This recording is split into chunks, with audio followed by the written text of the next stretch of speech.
It was a Tuesday morning in late October when Mason Avery was called into the conference room on the 14th floor of Altaris Systems.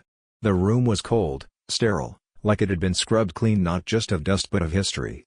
He knew the moment he stepped inside. 3 chairs. One empty, one occupied by Marcus, the new director of operations, and one by Elaine from HR, already clutching a beige folder and offering a smile too practiced to be real. "Mason," Marcus began, without even a preamble. "We've made some structural decisions. Unfortunately, your role is being phased out." Mason didn't flinch. Didn't blink. After 22 years with the company, he had expected something more than a cut-and-paste speech. But then again, the last few months had hinted at the shift. Emails unanswered. Meetings moved without him. Project updates filtered through new channels. "Understood," Mason said calmly. His voice was quiet but steady. Elaine pushed the folder toward him. "Your official exit packet. We'll need your badge and access tokens by the end of the day." He nodded once, stood, and walked out without another word. No protest. No plea. No bitterness. But as he passed the frosted glass doors of the open plan engineering floor, Mason could feel eyes darting toward him, then away. Co-workers half his age, developers he had trained, infrastructure specialists he had mentored, now watched him like a ghost drifting through a place he no longer belonged. Mason didn't stop to say goodbye. He just returned to his desk. And began to pack. His desk was understated, no flashy monitors or tech swag, just a few neatly stacked notebooks, a ceramic mug with "Number 1 Dad" painted on it in faded blue letters, and a tiny bonsai tree that had somehow survived 2 decades under LED lighting. He packed everything slowly, methodically, like he was handling artifacts from a life that didn't quite belong to him anymore. Jenna from compliance passed by and hesitated. "Wait, Mason? You're leaving?" He nodded. "Just cleaning up." "That's insane," she whispered, glancing around. "You built half our infrastructure." "Companies change," he said, managing a tired smile. She looked like she wanted to say more but didn't. The truth was, Mason had seen this coming. Not because of incompetence, he was still one of the most capable minds in the building, but because his kind of knowledge was no longer in fashion. He wasn't flashy. Didn't pitch ideas with buzzwords. Didn't plaster his work on slides. But he knew things. Systems. Legacy code that still ran the deepest parts of the company's operations. Scripts that kept the internal servers humming. Hidden fail-safes, redundant pathways. He'd written most of them himself, back when Altaris was nothing more than a mid-tier startup with dusty server racks and a dream. And they thought they could just delete him like an outdated file. By 4 p.m., Mason had handed in his badge and access fob. Marcus didn't come down to see him off. Neither did anyone from leadership. His exit, like his tenure, would pass quietly. He stepped outside into the crisp fall air, his box of belongings tucked under one arm, and stared up at the glass building where he'd spent almost half his life. He didn't feel rage. Not yet. Just a cold clarity settling in. He placed the box in the back seat of his truck, sat in the driver's seat, and for a moment, just breathed. Then he pulled out his phone, opened a secure file app, and scrolled. Inside was a full archive of Altaris system architecture, backups he had quietly maintained under the guise of security protocol testing. Years ago, he'd drafted the company's digital continuity framework after a major breach, and the leadership, back then, had trusted him enough to approve encrypted off-site storage. They'd forgotten about it. He hadn't. That night, in his modest home office, Mason powered up his personal system, a custom rig he'd built himself, spec-ed for efficiency, not aesthetics. His wife, Lauren, placed a cup of tea beside him, her eyes asking the question her mouth didn't. "I'm okay," he said. She just nodded and left the room, gently closing the door. Mason inserted a flash drive. A familiar chime echoed. He leaned forward and got to work. First, he pulled up the audit logs, timestamps, access patterns, system permissions. Then, deeper into the financial integration layer. A curious detail stood out, a vendor account, Trident Integration LLC, that had no history before the last 18 months. The vendor had billed Altaris over $2.1 million during that time. He frowned. He had never approved Trident. Never seen their code. Never saw their name in a single procurement meeting. He checked the business registration. The listed address was a virtual suite in Nevada. The registered contact? Gabriel Myers. Marcus' cousin. Mason leaned back in his chair, his mind suddenly sharp, alive. So this wasn't just about phasing out the old guy. It was about hiding something. And he had just stumbled upon the crack in the facade. He didn't sleep that night. Instead, he opened a private repo where he'd long ago saved duplicate configurations, logs, financial approvals, and, most importantly, scripts that could visualize data flows over time. He built a timeline. He built a map. He followed the money. And what he found wasn't just incompetence. It was fraud. Trident Integration LLC wasn't delivering services, it was inflating invoices for repackaged open-source tools and collecting massive payouts for software that Mason himself had created and deployed years ago. And Marcus? He had been the one approving the payments. Hidden under layers of restructured workflow chains, internal policies rewritten in vague legalese. As dawn broke, Mason saved the files into multiple encrypted backups, set up timed cloud delivery protocols, and leaned back in his chair. He took a long sip of now cold tea. It wasn't revenge that moved him. It was principle. For years, he had upheld the systems that others barely understood. Quietly. Diligently. Without praise. Now, the same hands that had pulled the plug on him were counting on his silence. They had fired a man they assumed would walk away. But Mason Avery wasn't done.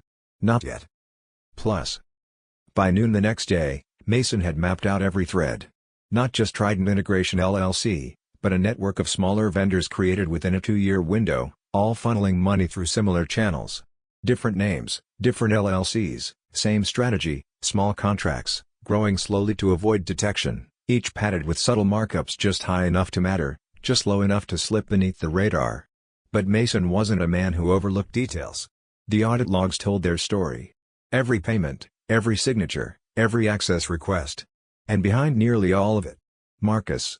Digital transformation, Mason muttered, repeating the buzzword Marcus had used to justify restructuring IT. What it really meant was eliminating anyone who could spot the truth. Mason wasn't just a redundancy, they'd seen him as a liability. The only one who might ask the right questions. And they were right. He had. By mid-afternoon, Mason drove to a storage unit on the edge of town. He'd rented it years ago under a generic name, just a quiet place to archive hardware, documents, backup drives, old configurations he couldn't bear to delete. Some might have called it overprepared. Paranoid even. But today, it was a vault of evidence. He found a drive labeled Legacy Access and plugged it into his laptop, sitting in the driver's seat of his truck. The dashboard hummed with dust-speckled sunlight as files sprang to life. Server logs from 5 years ago. Approval chains. Email strings no longer on the company's primary servers. Mason had always suspected things might go sideways someday, and so he'd made a habit of preserving breadcrumbs. It wasn't just Marcus anymore. Mason found a pattern of authorizations signed off by someone else. Someone higher. Eli Crane, former VP of Finance. Left the company suddenly last year. Publicly, it had been framed as retirement. But Mason remembered it differently. Eli had vanished after a medical leave and never returned. No goodbye. No send-off. And now Mason had found the last 3 approvals for a vendor named Solaris Dynamics, another fake entity, bearing Eli's digital signature. The fraud didn't start with Marcus. It was inherited. That night, Mason sat at his kitchen table, the glow of his laptop flickering against the wood grain. Lauren sat across from him, a quiet concern in her eyes. "This is big," she said softly, reading the screen over his shoulder. "You're talking about millions." "I think it's more than that," Mason replied. "They've been bleeding the company for years." "Are you going to the police?" "Not yet." "Why not?" "Because I'm not just looking to expose this. I'm looking to stop it, for good. If I go in half-ready, it gets buried. They bury me. This has to be airtight." Lauren steadied his face. He wasn't angry, not in the way she expected. He was calculating. Precise. Every bit the systems architect she'd married. "Whatever you do," she said quietly, "don't do it alone." Mason nodded. He already knew who he needed. He met Layla Foster the next morning at a quiet park bench near the Riverwalk. She was one of the few people he trusted, an internal compliance officer he'd worked with on a fraud detection algorithm 5 years ago. They hadn't spoken since she left Altaris to work for a non-profit tech watchdog group. But she picked up on the first ring. "Something wrong?" she'd asked. "Yes," he'd said. "Something very wrong." Now, sitting side by side, he handed her a USB drive. "Encrypted. Time-locked. Everything I've found." Layla didn't ask if it was legal. She didn't ask if it was real. She knew Mason. And she knew he wouldn't come unless the stakes were high. "You want exposure?" "No," he said. "I want accountability." She nodded. "Then we'll need more than this. Someone's still inside. I think I know a guy." Back home, Mason logged into a private messaging app, one he'd built himself during the Snowden days, and pinged someone he hadn't spoken to since leaving. Caleb Marston, Jr. sysadmin, hungry, sharp, loyal. Mason, "You still on the core access team?" Caleb, "Until they find an excuse to bump me." Mason, "You ever wonder why Marcus sidelined me?" Caleb, "Every day." Mason, "You want the truth?" Caleb, "Always." Mason sent him a secure packet. Just enough to give context, not enough to endanger him. Caleb responded within an hour. Caleb, "Jesus. This is real?" Mason, "Very." Caleb, "What do you need?" With Layla gathering legal resources and Caleb feeding internal access points, Mason set up a closed network between them, fully encrypted, rotating keys every 4 hours, trace-free. The kind of system you'd only need when confronting people with power, lawyers, and influence. They mapped out an action plan. Caleb would retrieve internal memos confirming that the digital transformation strategy was a cover for vendor restructuring, language manipulated to justify reallocating contracts without oversight. Layla would prep an anonymous tip-off package to a national financial crimes task force, holding it until the last moment. Insurance. And Mason? He would write the story. Not a rant. Not a whistleblower screed. A report. A forensic audit compiled from thousands of lines of code, transaction logs, access records, and paper trails. Written with the precision of a systems analyst and the clarity of someone who had nothing left to lose. 4 days later, the final piece fell into place. Caleb sent one last encrypted message. Caleb, "Found it. Marcus personally signed Trident's onboarding docs. HR timestamp confirms it was done on a Sunday. That was your last day in the system. They backdated everything. They planned it to the hour." Mason stared at the message for a long moment. Then he opened a fresh document. Subject line, "Systems failure, a formal report." He wasn't doing this for revenge. He was doing it because systems, like people, only fail when no one's watching. And for the first time in 2 decades, someone was finally watching. Plus. At precisely 7:59 a.m. on a crisp Thursday morning, Mason pressed a single key. Send. And with that, the report was dispatched. It didn't go to the media. It didn't go to the police. Not yet. It went to the Altair's board of directors. 7 men and women who oversaw billions in contracts, strategic investments, and quarterly bonuses, but who rarely understood the true inner workings of the systems that held their empire together. The email was clean. Clinical. Subject line, "Urgent review, unauthorized financial manipulation within procurement chain." Body. Attached is a full forensic analysis outlining internal corruption involving Trident Integration LLC and affiliated shell entities. This document contains proof of unauthorized vendor approvals, internal signature mismatches, financial transaction patterns, business registration links between Marcus Hayes and Gabriel Myers. All information was retrieved through legally maintained off-site backups and internal documentation protocols established under the 2016 Security Continuity Policy, still active. I have no interest in returning to Altair's in any capacity. I only request that appropriate accountability be enforced. Respectfully. M.A. Mason didn't use bold fonts. He didn't rant. He simply let the data speak. And then he turned off his laptop, poured himself a fresh cup of coffee, and sat on the back porch as if it were just another morning. Because for him, it was. He'd done his job. Now, it was their turn. At 8:24 a.m., the first message came from Layla. Layla, confirmed. Board just acknowledged receipt. 2 members forwarded it to legal counsel. The room's probably on fire. Mason, let it burn. By 9:17, Caleb pinged him through the encrypted channel. Caleb, they're scrambling. I just got an internal lockout alert, admin creds are being rotated. Emergency security protocol triggered. Mason, they're trying to contain it. Caleb, too late. Board's already copied IT governance team. Half the company knows something's up. At 10:05 a.m., Mason's phone rang. Unknown number. He didn't pick up. At 10:13, a voicemail appeared. Marcus. His voice had lost its cool confidence. Mason, we really need to talk. I think there's been a huge misunderstanding. You've obviously uncovered something, but we should sit down. In person. No lawyers. Just 2 old colleagues. Call me. Mason played the message once. Then again. He didn't smile. This wasn't a game. This was chess. And Marcus had just realized he was already in check. At 11:40 a.m., Mason received a call from Vanessa Pryor, Altaris' new interim legal compliance officer. She was professional, measured, and knew better than to threaten him. "Mr. Avery, I've reviewed your report. It's meticulous." He stayed silent. "The board has opened a formal inquiry. I've also been instructed to ask if you're willing to consult on system integrity moving forward." There it was. The pivot. They needed him now. The man they had discarded. "I'm not looking for employment," Mason said calmly. "Only resolution." "Understood," Vanessa replied. "May I ask, what else have you shared?" Mason let that question hang in the air for a long second. "Everything I've documented exists in triplicate. One with a legal firm. One with a federal watchdog. One with someone who doesn't like being lied to." He heard her inhale sharply. "You're protected," she finally said. "I wasn't asking," Mason replied. That evening, Mason drove out of town with Lauren. They booked a quiet weekend at a cabin near Lake Erie. No cell signal, no Wi-Fi. Just trees, birds, and the sound of water lapping against the shore. He needed a breath. A pause. As the fire crackled, Lauren poured him a glass of wine. "You think it'll stick?" she asked. Mason stared into the flames for a long moment before answering. "I didn't build Altaris. But I built the foundation. If they let it rot again, that's on them." By Monday, the story had leaked. A small but reputable financial blog broke it first.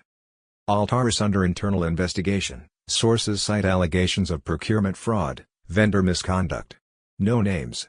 No accusations. But the wave had started. Marcus was placed on administrative leave by Tuesday. By Wednesday, an internal memo confirmed that 3 other procurement officers were being audited. Caleb messaged Mason again. "Caleb, they're locking down systems left and right. Your report triggered a full forensic sweep." Mason, "Good. You staying clean?" Caleb, as a whistle. "They actually asked if I wanted to lead the legacy architecture team. Said they need someone who understands old code," smiley face emoji. Mason, "Take it. You earned it." A week later, Layla arranged a private debrief with the Federal Financial Oversight Committee. Mason never appeared in person, only his documentation, his audit trail, and a signed statement confirming his observations. That was enough. By the end of the month, Marcus had resigned. The board made no public comment. But the changes were visible. The legacy systems that Mason had once quietly protected were now at the center of security reform. New leadership was installed. Vendor contracts were frozen, rewritten, audited. Caleb was promoted officially, and 2 other employees Mason had trained years ago were brought back to help re-establish trust in the infrastructure. Altaris didn't collapse. But it had been shaken. Just enough. One afternoon, Mason opened his LinkedIn for the first time in years. He didn't post the story. Didn't name names. He just updated his title. Independent Systems Consultant. Specializing in forensic analysis and integrity audits. Offers poured in. Big firms. Defense contractors. Tech startups. Some offering more than he'd ever made at Altaris. He responded to none of them. Instead, he opened a folder on his desktop labeled, "Next Project." It was empty. For now. But he knew what it meant. There were always more systems. Always more people who thought no one was watching. And sometimes, it took a quiet man in the corner to flip the whole room on its head. Plus. Mason stood in the back of a crowded public meeting room inside a downtown Columbus municipal building. The walls were wood-paneled, and the air carried the faint scent of floor wax and unease. At the front, city officials sat on an elevated dais while representatives from Altaris Systems gave a carefully worded update on their internal realignment and governance reforms. No one used the word fraud. No one mentioned Marcus Hayes. But everyone in that room knew. Layla had tipped Mason off about the public hearing. It was officially about Altaris city tech contracts, but unofficially, it was a quiet show of contrition. A performance to preserve faith. The company wasn't just patching internal damage, they were trying to convince the city to keep its multi-million-dollar smart grid contracts in place. Mason didn't come to speak. He came to observe. To watch the ripple. To witness what truth looked like when it could no longer be hidden. When he stepped outside into the bright afternoon, his phone buzzed. Another message from Caleb. "Caleb, new update. Vanessa just confirmed Marcus is being formally investigated by federal auditors. His assets are frozen." Grand jury hearing incoming. Mason, keep watching the log entries. If anything weird spikes, network-wide or admin level, document it and ghost. Don't go down with any of them. Caleb, already logging everything to cold storage. We learned from the best. Mason pocketed the phone and walked several blocks in silence. It was a strange kind of calm, like the last few loose tiles in a collapsing roof finally settling into place. The real turning point hadn't come when the board acknowledged his report. Or even when Marcus resigned. It came when Eli Crane, the former VP of Finance, reached out. The man who'd supposedly retired a year ago. He sent an email to Mason's secure line. No subject, no preamble, just a plain text message. I didn't start it. But I didn't stop it either. They made me an offer, ease out quietly, pension intact, with a gag order. I took it. And I regret it every day. Attached was a zipped folder. Inside, records Eli had kept. Screenshots of communications. Internal memos. The original restructuring proposal that Marcus had co-signed. A draft of a resignation letter that had never been sent, where Eli had tried, in his own way, to warn the board. Eli had been a silent casualty. The first man pushed off the raft before it began sinking. Mason didn't reply. But he filed the folder. The truth mattered, even when it came late. 2 weeks later, the first official press statement was released. Altaris Systems confirms executive resignations amid audit. Following an extensive internal review, multiple executives have departed the company. While Altaris maintains that no wrongdoing has been legally confirmed, we are cooperating fully with authorities and committing to increased transparency moving forward. Translation: they were scared. And they should be. Because the investigation was no longer just internal. Mason's documentation, paired with Layla's contacts in federal oversight, had triggered a formal audit by the Office of the Inspector General. Caleb, under guidance, had become a protected informant. And the money trail, over $5 million across 3 years, was undeniable. Some of the fake vendors had even been used to quietly launder campaign contributions, a detail that would take the whole thing from corporate scandal to federal offense. Marcus wasn't just looking at termination. He was looking at prison. One afternoon, Mason met Layla at a coffee shop tucked between two aging office towers. They took a corner table with a view of the street, old habits. She brought 2 manila folders.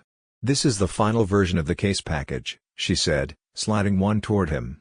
"You'll be referenced as the primary whistleblower, but your name will remain redacted in public records unless you choose otherwise."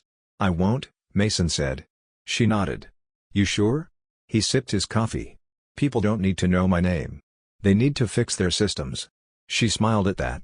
"You know," she said, "I've worked with whistleblowers before. Most want headlines. Validation. Applause. I want better firewalls," Mason said. That same week, Altaris officially offered him a newly created role, Executive Security Advisor, with independent oversight and reporting lines to both the board and outside auditors. He declined. "I don't want a seat at a table I had to dismantle first," he told them. Instead, he chose his own path. With Layla's help, he registered a new company, Great Trace Analytics, a boutique security consultancy focused on system audits, compliance testing, and anti-fraud protocols. He wasn't chasing clients. But the first 5 came to him within a week. Startups. A university. Even a hospital group. "Do what you did for Altaris," they said. "Except before everything breaks." And so Mason became what Altaris never knew they needed, a protector of trust, a builder of quiet systems that didn't fail because no one was watching. Now, they were.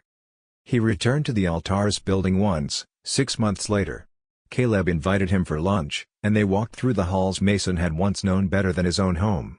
Gone were the glossy posters with buzzwords. In their place, whiteboards full of audit logs and real-time metrics. Caleb wore a badge marked IT Risk Oversight Lead. "I still use your scripts," he said with a grin. "They're more stable than the garbage the new consultants tried to bring in." "They're not mine anymore," Mason replied. "They're yours. Improve them. Don't memorialize them." As they reached the main lobby, Mason paused at the glass doors. "Place feels different," he said. "It is," Caleb replied. "You changed it." That night, Mason sat on his porch with Lauren. They watched the sun slip behind the rooftops, casting the trees in golden shadow. He told her about the lunch. The audit teams. The slow rebuilding. "Do you ever wish you hadn't sent that email?"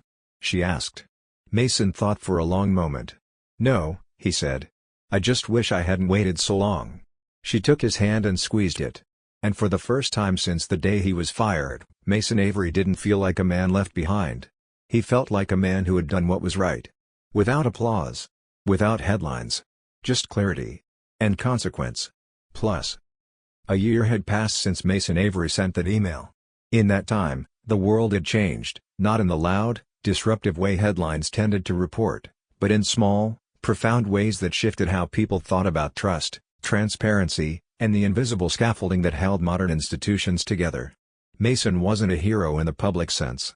No viral post, no magazine cover, no primetime interview. He had declined every request. When reporters asked for comment, his response was the same. The work should speak louder than the person who did it. Instead, he let his impact speak through the systems now being rebuilt across the region, hospitals with smarter procurement safeguards, banks with better vendor verification, universities with tighter controls over IT contracts. His consultancy, Great Race Analytics, had quietly grown into a respected voice in the digital integrity space. What started as a solo laptop in his living room had turned into a 6-person team. Each member handpicked. Each trusted. None hired for flash, only for focus. He didn't want stars. He wanted sentinels. In late autumn, Mason received a letter from the Office of the Inspector General. A formal thank you. A sealed envelope with details about the outcome of the Altaris investigation. He opened it alone in his office, reading slowly, carefully. Marcus Hayes, convicted on 3 federal counts of wire fraud and conspiracy. Sentenced to 6 years. 2 former procurement officers, pleaded guilty, probation and restitution. The CFO's earlier cooperation led to reduced charges, but he would never work in finance again. Eli Crane, the quiet figure from the past, was not charged, but provided substantial corroboration. Mason folded the paper and slid it into a folder marked simply, Altaris. Then closed the drawer. It was done. Not forgotten. But finished. That night, Mason and Lauren hosted dinner for Caleb and Layla at their home. It was simple: baked chicken, roasted vegetables, wine, laughter. They talked about everything but Altaris. Layla was starting her own compliance-focused nonprofit. Caleb had proposed to his girlfriend and was planning a spring wedding. Mason offered to build them a simple site to manage RSVPs. Old habits. As the evening wore on, they sat on the back porch, the sound of crickets humming in the dark. "You know what I never asked?" Caleb said, swirling his drink. "Why did you even stay at Altaris that long?" Mason looked at him, then into the woods behind his house, where moonlight spilled across the treetops. "Because I believed in what we were building," he said. "Not just code or platforms. I believed that we could create something that mattered, and that if I stayed long enough, I'd help shape it right." "Did you?" Layla asked. He smiled faintly. "Eventually. Just not the way I expected." The following week, Mason spoke at a closed-door seminar for federal tech oversight officers. It wasn't a flashy presentation. No stage lights or applause.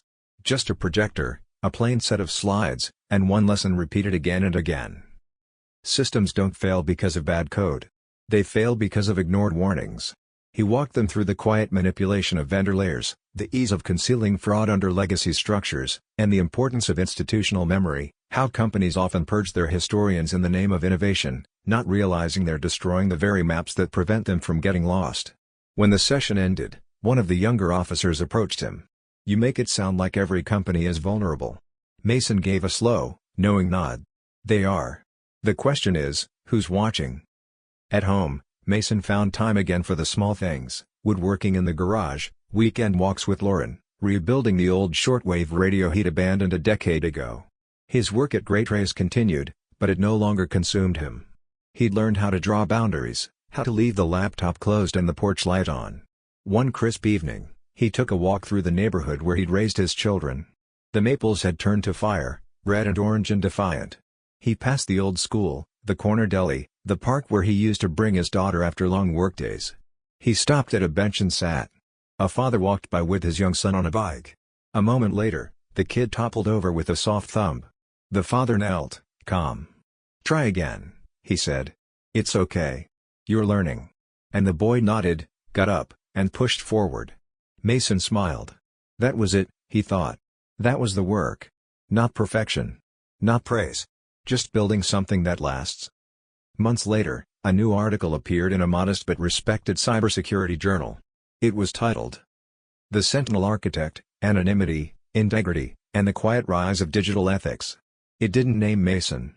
But it talked about the gray trace left behind by those who watch silently, correct systems from the shadows, and leave footprints not in headlines, but in stronger institutions. The final paragraph read, "We live in an age obsessed with disruption. But the most meaningful changes often come not from those who shout, but from those who listen, act, and disappear, like the sysadmin who caught the breach before it spread, the analyst who saw the pattern no one else did, or the engineer who held the line when it mattered most. In every company, there's someone like that. If you're lucky, you notice them in time." Mason clipped the article and pinned it on a corkboard above his desk. Not out of pride.